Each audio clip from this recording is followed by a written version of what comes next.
Welcome everybody to FMA 107 Post-Production 1. My name is Christopher Sheets. I'm your instructor for this course, and I just want to welcome you in. We're going to have a great time. There's a lot of work, but it's a lot of fun work. Please bear with me. I'm getting over a cold, so I'm a little bit nasally. So if you have any questions because you couldn't understand what I'm saying during this video, by all means, please reach out. And when you want to reach out, I'll say this multiple times, reach out over here at the inbox on the left-hand side of your screen. If you click on that, you can send me a message. That message goes directly to my phone so I can get back to you much quicker. As soon as I have a moment, I will be able to get right back to you. So this kind of leads into, I teach adjunct at Yavapai College, and I have been since 2016. So I've been here for, oh my goodness, 10 years. This is spring. I was going to say, well, it's spring 2016, but it is now spring 2026. So I guess this is my 10th year. That just dawned on me as I'm making this video. But I've been doing this for about 10 years. I've been working in the TV and film industry for about 30 years. I think I'm at 29 and some change. So worked over in Hollywood, have been teaching since 2006. So that's been a while. And so I've just basically been involved in TV and film, whether it's filming, editing, post-production of all different sorts. So hopefully you guys are in good hands. What I would like to do with this video is, this first video is just a welcome video. I'm going to point out some key things that you guys need to understand on how I lay out my course within Canvas so you can navigate the course and understand what to expect. The biggest thing is I want to make sure that you guys know the expectations, understand the expectations, so you're not floundering, wondering, oh, wait, what do I do here? What do I do there? So though I'm going to run through this, I'm going to run through it quickly, so I do expect that you will go back and actually read everything thoroughly, but I'm going to point out some things. So this is our first welcome page. This is what should pop up as soon as you log into the course. And right here, as it says, welcome to FMA 107 Post-Production.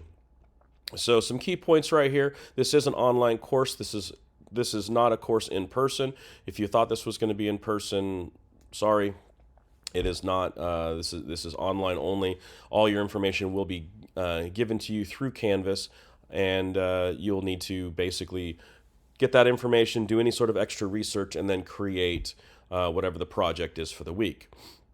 There will be PowerPoints. I will give all these PowerPoints. They will be in the study materials page, which I'll show you where that is in a moment, and they will be right there within the first one or two spots within the study materials page.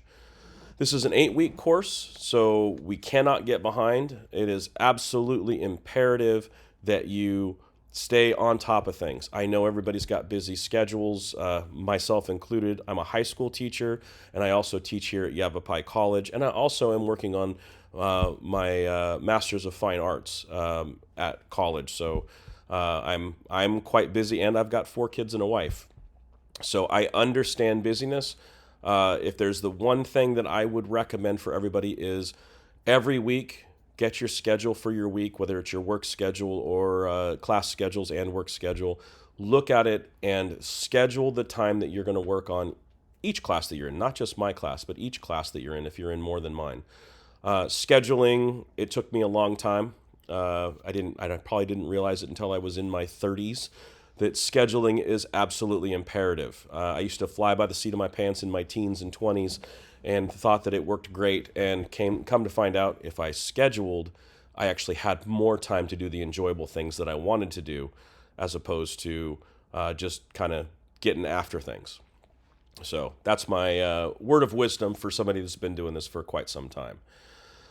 So, as I already said, if you need to get in contact with me, it's over here at the Canvas Messenger. So if you experience any difficulties, you misunderstand something, don't understand something, need more clarity on anything, or just want to say hi, you come over here, click on Canvas inbox, which is the Canvas Messenger, and you can email directly to me. As I said, it goes directly to my phone, and I will be able to get back to you as soon as possible. As I said, I'm a high school teacher, so many times right in the middle of the day, I can't get right back to you unless it's a study hall period or something like that.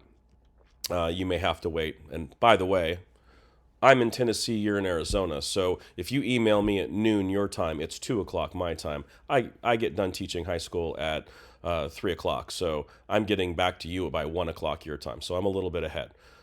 Please take that into consideration if you're emailing me at 7 or 8 o'clock at night. I might already be in bed because I am 2 hours ahead. So, but I will wake up in the morning and check my messages. And if you sent me a message later in the evening, I would get right back to you from there. All right. Every week there is a discussion question, other than I think 1 week. So with that discussion question, make sure that you read the discussion question and you answer the discussion question. Your answer is due by Thursdays every single week at 5:30 p.m. I do this because you must answer the discussion question, and the point of a discussion question is you give an answer and then it's a discussion. So I want people to comment on what you've said and you comment on what they've said. So if I didn't give you a Thursday due date, most people would wait to the last minute and they would turn their discussion question in on the last day of the week, and nobody would have a chance to have the discussion. So that being said, turn in your discussion question, your answer by 5:30 p.m. on Thursdays every week.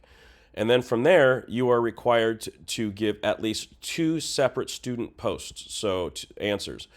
So you go and read everybody's discussion questions, find the ones that intrigue you the most, or you have the most to give back, whether it's positive or negative input. You will answer 2 people that have posted, and everybody will do that, so therefore there will be a discussion. It does count if somebody answers, let's say, your post, and you want to say something back to them. You are more than welcome to answer back, and that does count. So again, we want a discussion. It is important to have that turned in on time. That is Sunday evenings by 11:59 each week. So you have between Thursday and Sunday to answer 2 different posts. Now, requirements on that.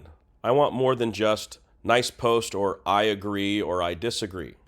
I would like a good comment back. The easiest way to look at that is write a minimum of 2 to 3 sentences, and that's the minimum.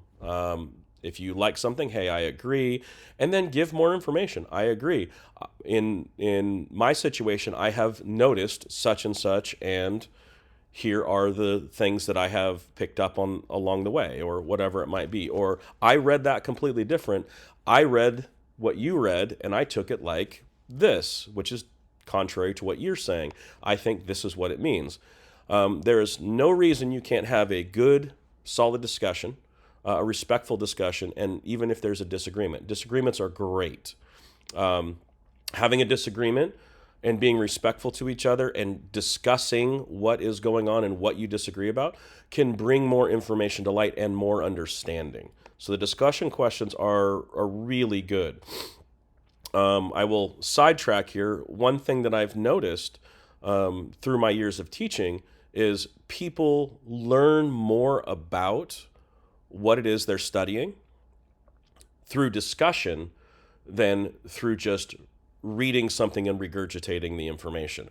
Having a discussion brings more perspective, whether you're hearing from somebody and getting another piece of perspective about the information, and that helps grow your understanding, or just by explaining how you feel or how you understood it helps you understand what it is that you have read. So the discussion questions, I really take those seriously.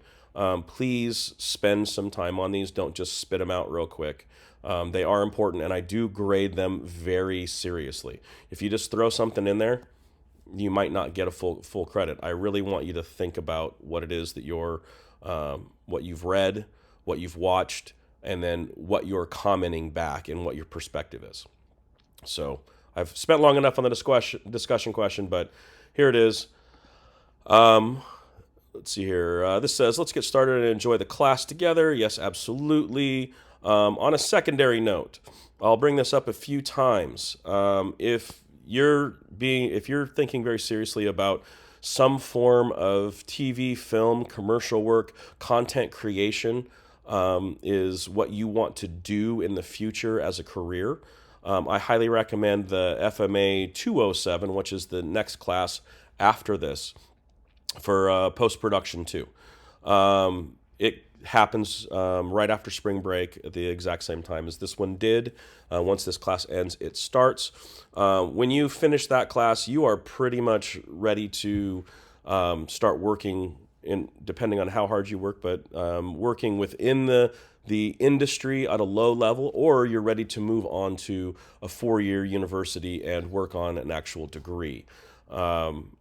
This post-production 2 course, it shows you how to walk from the start of a project all the way through the end of a project and all the pieces in between, from your different edits to your audio design to your motion graphics, and assembling it all. To give you a taste of what's going to happen, I'm essentially going to hand you a short film at the very beginning of the semester, and week by week we are going to build that short film until it is an excellent creation at the end of the semester. And we're going to go through each step of the edit process formally, as opposed to just kind of giving you, hey, go create this, go create that. You'll all be working on the same project, and you will have a week to do each step in the process. So you'll see how it actually works within Hollywood and professional edit houses.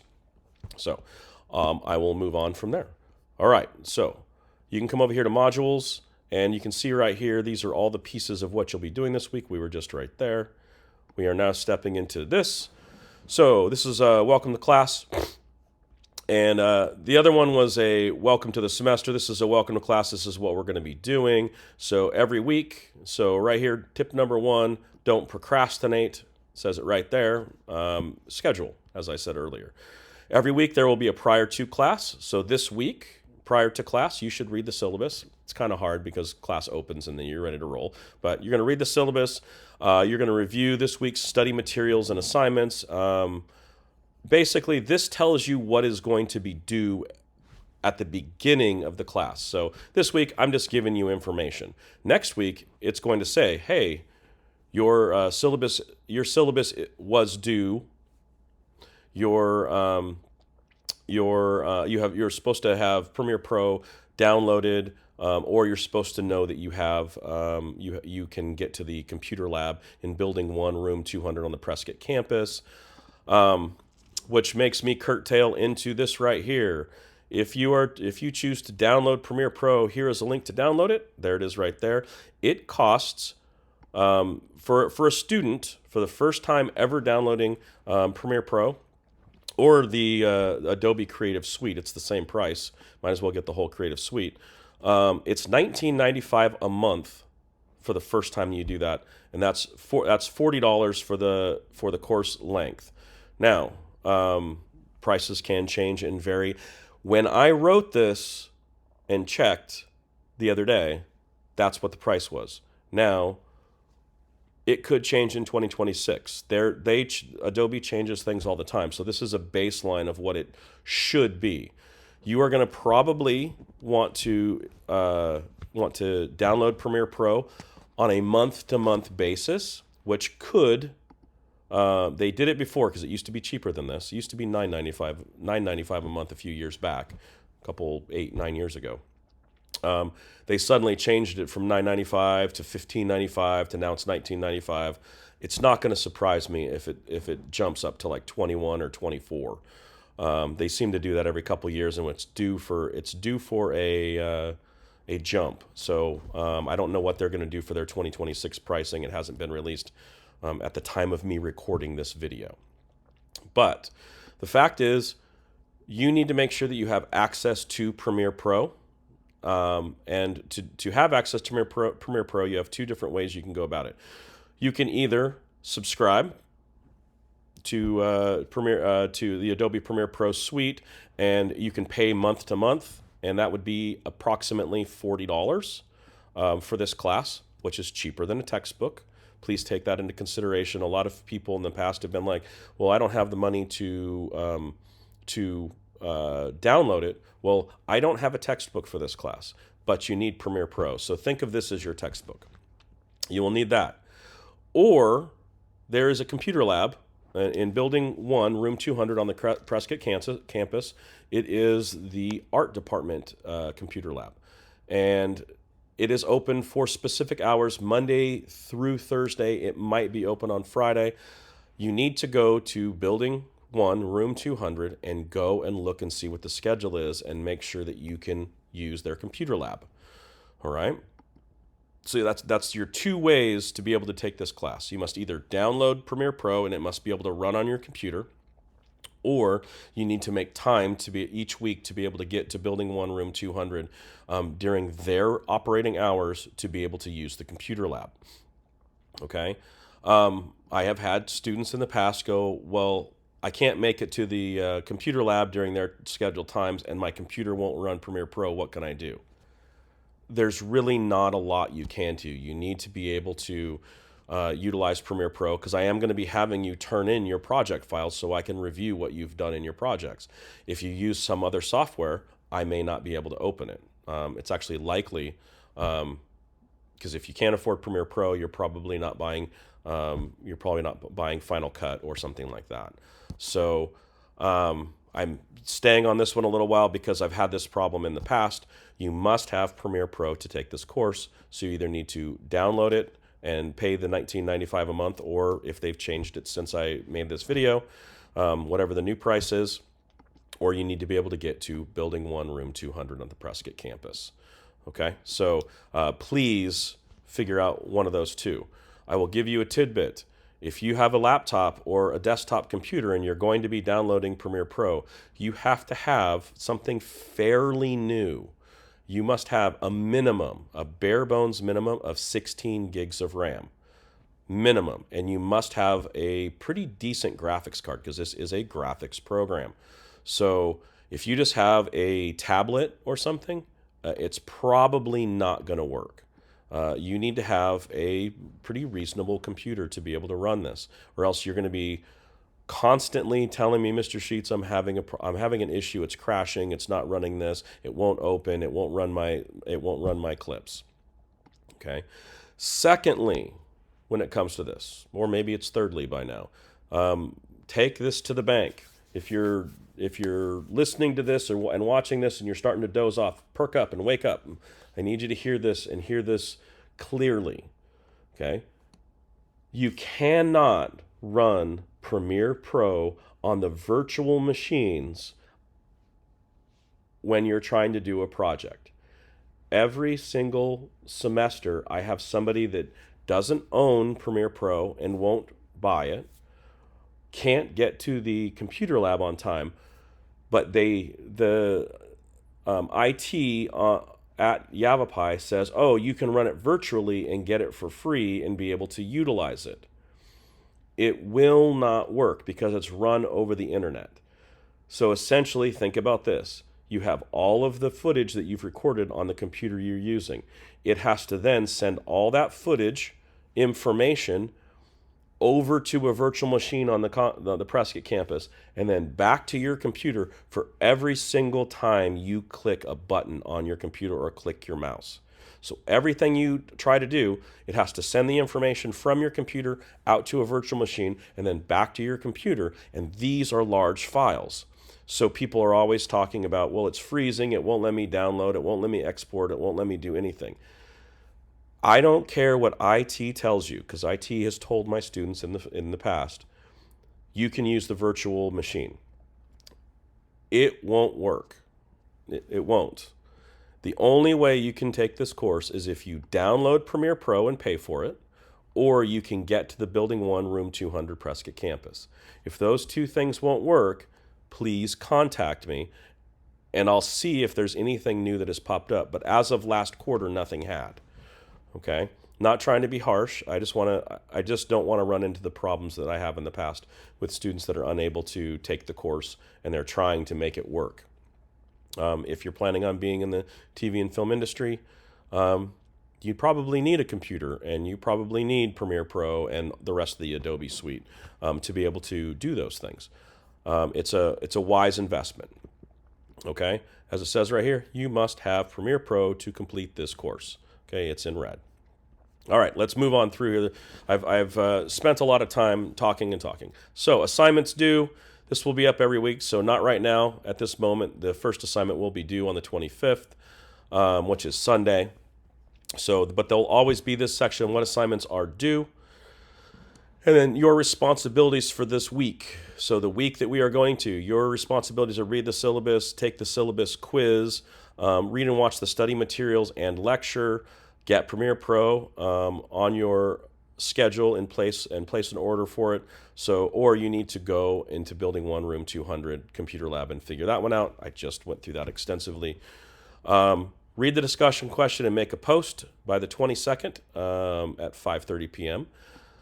Answer two discussion questions on 125-26, and then assignment 1 is due on 125-26, which again is Sunday at midnight. This right here is the video I am recording currently, so this is where you will be watching it. So yeah, this will be popping up, and you'll be clicking this to watch the video. Here's the syllabus quiz. It's 2 questions. If I preview it right here. Question number one, I understand that I have access to a computer with Premiere Pro 2020 or later. So I'll accept it back to 2020. 2026 is the newest version. I find that it's kind of a little bit wonky because it's brand new and they're working out the bugs. It came out like last month. But I'll go back to 2020. We'll still function just fine for what we're going to be doing. It needs to be installed. If you don't have a computer, you have access to Building 1 Room 200, and it will work with your schedule. You must answer yes. If you answer no, you won't pass the quiz, and therefore you can't take the class. Question 2, this is basically a review of question 1 along with a few other things. You have carefully reviewed the course syllabus and fully understand and agree to its content and requirements. So make sure that you read the syllabus. Okay. You also understand the weekly discussion questions are when they're due on Thursday, and then that the initial post is Thursday, and the answers to each person's discussion, the 2 of them that are due on Sunday.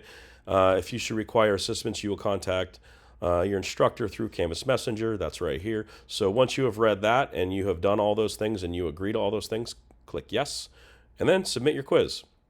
Once you have submitted your quiz, you will pass it with 100% if you've clicked yes for both of those, and you get to move right on to the next part. All right, these are your spring study materials. So all of your study materials, here is a walkthrough and lecture. There will be a lecture on the study materials page every week right here. If there is a PowerPoint for the lecture, the PowerPoint will generally be right below it. There won't always be a PowerPoint. There are times where it's just a demo. It'll be just a 20 or 30-minute demo of me walking you through step-by-step what you're doing. This week we are talking about the Russian contributors. We are working with Montage, and we'll be going through that. So make sure that you follow that.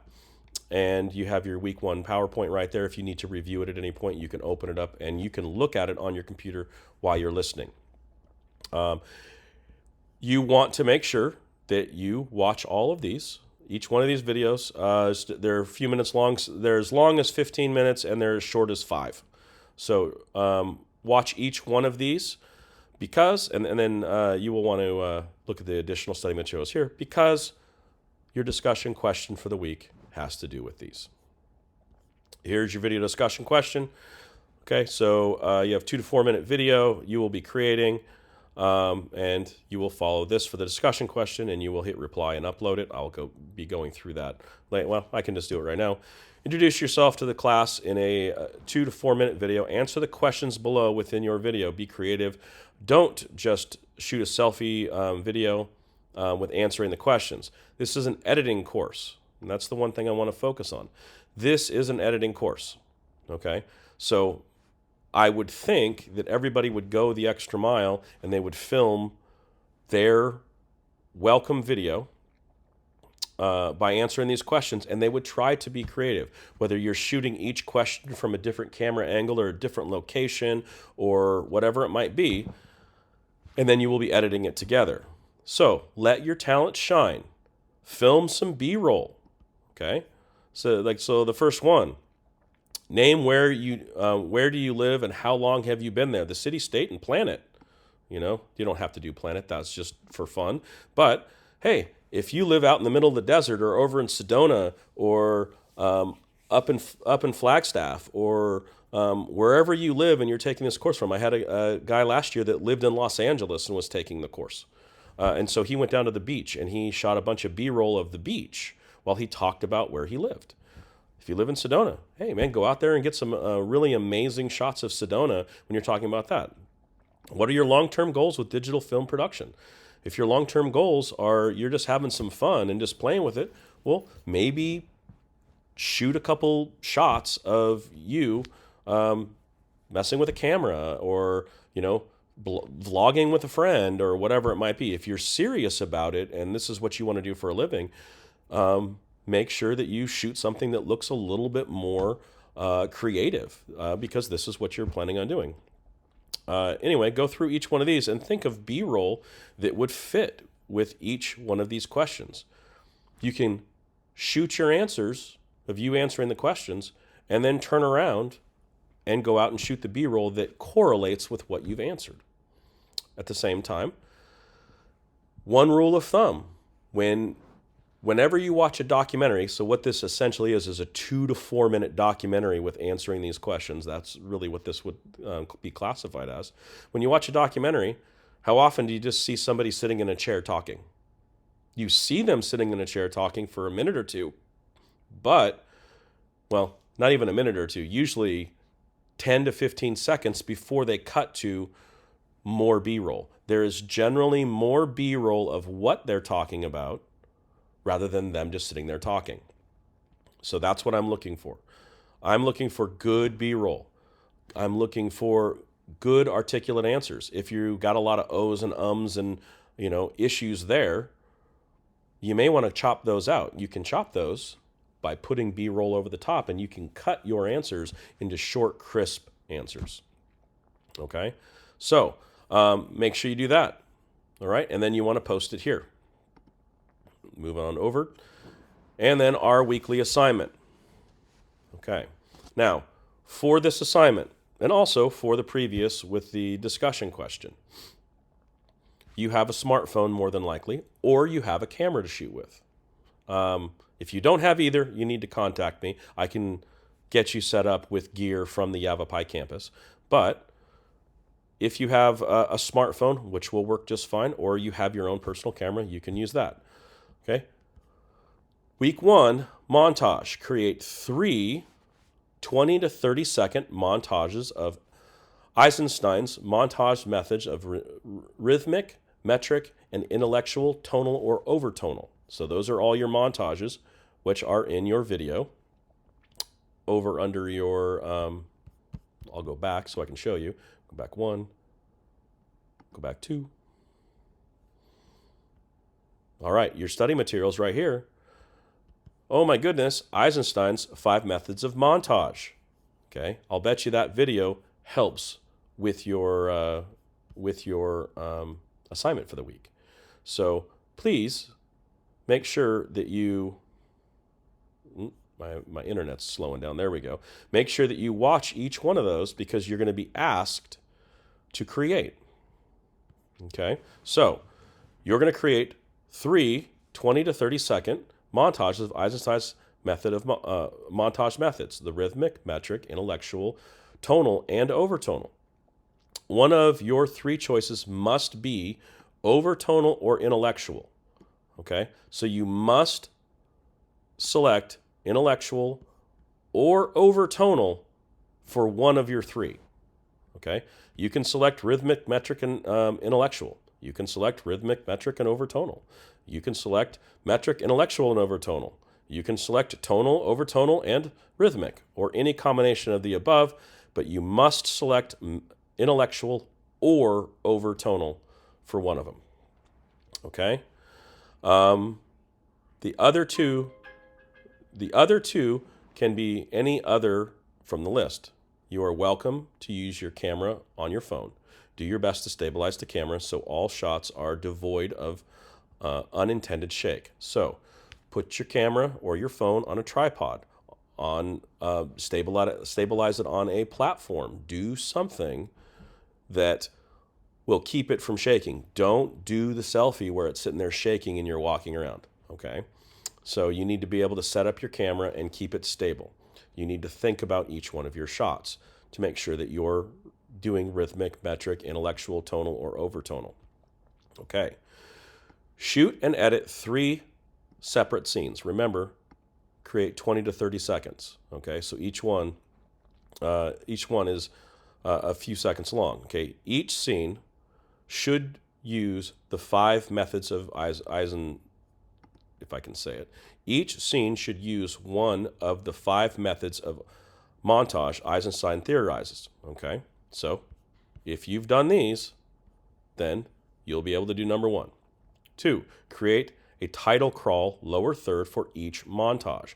What that means is if you do intellectual montage, I want some sort of title when that one is playing that doesn't cover the screen, it's just a small portion that tells me that's intellectual.